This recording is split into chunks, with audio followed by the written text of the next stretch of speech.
Hey there, I'm Sage and you're watching D&D Daily. Today I'm going to be talking about a character build, the Holy Assassin. In order to play the Holy Assassin, you're going to take Assassin Rogue, 3 levels, and from there you're going to take the Grave Cleric the rest of the way. You're also going to be of the custom Lineage. You're going to take the Metamagic Adept feat to go along with it. You're also going to be custom Lineage and you're going to grab the Metamagic Adept feat. You're going to take a Quicken spell as well as Extended spell. In his early years, the Holy Assassin wasn't holy at all. He was just an assassin. He was born on the streets and trained to kill to line the pockets of his employers. The Holy Assassin never knew what freedom or joy felt like. This is kind of the description for levels 1 through 3, where he's focused on being a rogue only, but depending on where you begin your levels, the story is going to change dependingly. Just take note of that. He did not enjoy his life. It was a constant struggle and filled with threats and blackmail to push him to continue his grisly assassinations.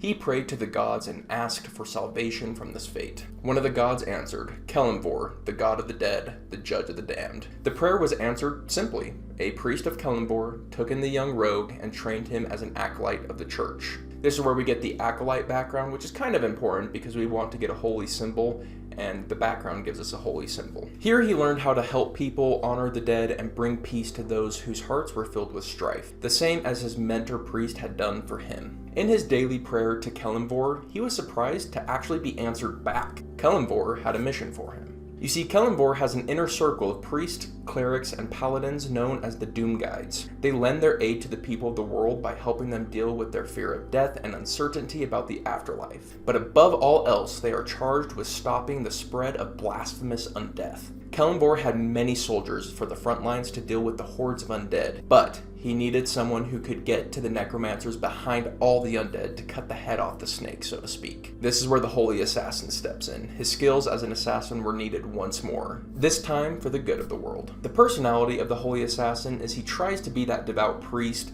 and tries to put that image out for everyone, but underneath that image is a street rat kid who cusses all the time and can get furious and is scrappy. That person's still in there. He respects life and death greatly. He tries not to kill if it can be helped, and he honors the dead and gives them their proper burial no matter who they were. In combat, play like a rogue until you hit level 5. At level 5, your true potential kicks in.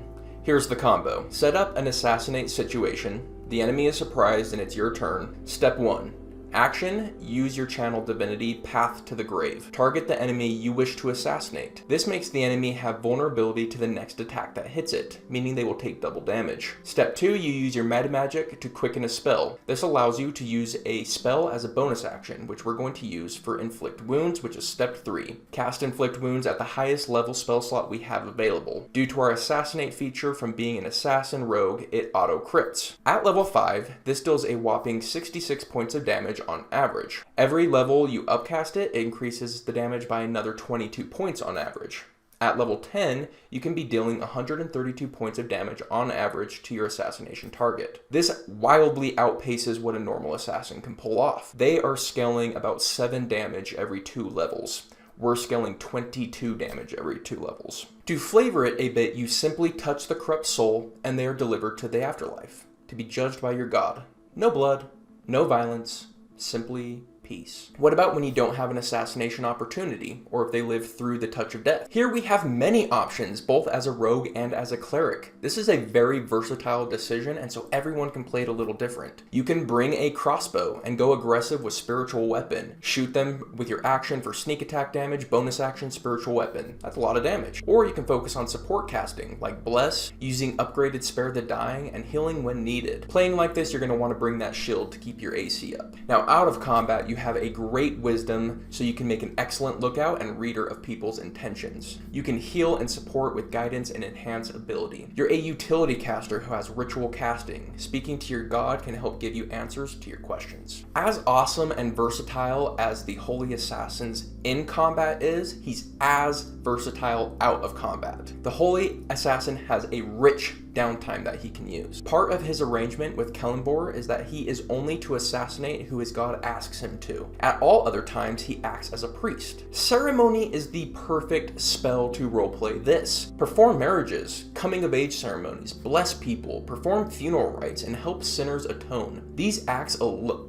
These acts, along with healing and helping the people around you, are what balance the books and keep you from being a simple killer. When it comes time to assassinate, have him receive his target via his prayers. I love how the ritual prayers for clerics slowly get more powerful. When you're using level 2 spells, you have Augury, which is a spell where you receive answers, but they're very vague. Once we get to 4th level spell slots, we can use Divination, where we get direct answers. Finally, once we have 5th level spells, we get Commune, where you get multiple direct answers. I love this growth. I think mechanics that increase roleplay opportunity are amazing, and I think we really get to celebrate that here. The longer and more devout you worship the god, the more clearly you're receiving the answers, and that is so cool.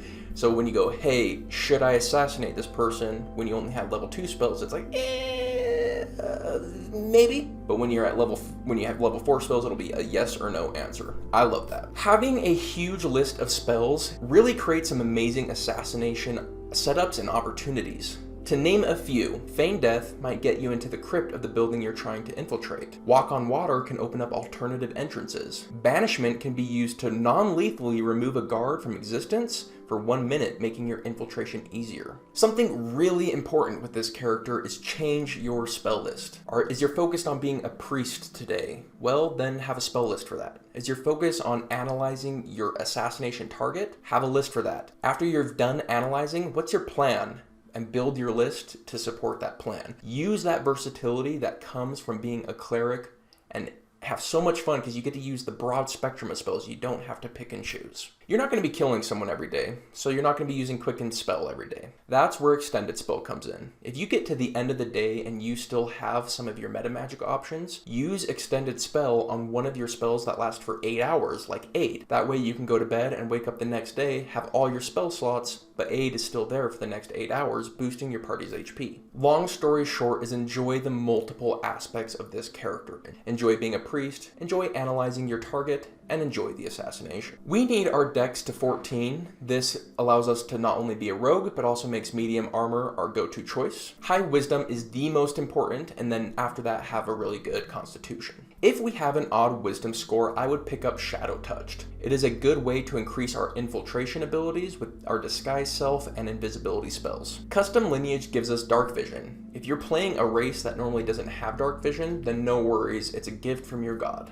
Thaumaturgy is actually a surprisingly good infiltration tool. You can slam doors and make distracting sounds that can draw guards away from you. And when it comes down to it, you can make the room shake, you can make your eyes glow, and you can speak with a booming voice to intimidate potential threats. And considering the cleric's cantrips are among the worst in the game, I would say grab it early. You're not going to be losing out on much. I would personally take expertise in stealth and thieves tools. That will make infiltration so much easier when you have that extra bonus to sneaking in and getting through doors, otherwise that could prove an issue. Our best armor is going to be breastplate. It gives us the highest AC but does not give us disadvantage on stealth, which is really important to us. And I love the aesthetic of having priest vestments over our armor and weapons. We just look like a normal priest. That might help us in so many infiltrations. If we're known to be the priest, well, maybe we spend some time poisoning their water supplies, so they need to call in a healer, so they call in us, we heal the rest of the family, and then cast our inflict wounds on the sick target. Some other cool things you can do by using the fact that you're a known religious person to make your assassinations easier. I would also encourage you to rock your holy symbol as a gold chain, and after you've killed your enemy, you take the time to say a prayer and go through a little ritual that you're like sending them to the afterlife. If you have time, of course, but I just think it's an awesome flavor thing. Moving into the weaknesses of the Holy Assassin, low charisma might make some infiltration missions harder. If they start questioning you, you're not going to be the best at talking your way out. So lean on other methods, but still have deception proficiency just in case. Low strength and average dex means grapples can be a problem for us, especially because the cleric spell list doesn't really offer up any solutions. As an NPC, I would have the Holy Assassin be a priest in the local church, a great person doing mostly normal priest things. You can see he has some battle wounds from days gone by, and every now and again the priestly visage will fall, showing a street rat cussing beneath. Have some mystery play in there over time. Eventually, the party might find out that he is an assassin of necromancers. If the party is dealing with the undead, he would be a perfect fit for a mission with them. It could be a cool mission where you support the assassin. All he has to do is surprise and touch the necromancer. Can the party help him accomplish this with the grave titans moving around? At the end of the day, the keynote of playing the Holy Assassin is just being a badass priest Assassin, I just think it's so cool. I can't get enough of it. But tell me how you would make him cooler. What would you do in your campaign to make him more flavorful or have more impact? What story elements could you add to make him more interesting as a PC? Let me know in the comments down below. We are D&D Daily. We release new D&D content every single day, so if that's interesting to you, hit the subscribe button, and I'll see you on the next one. Later.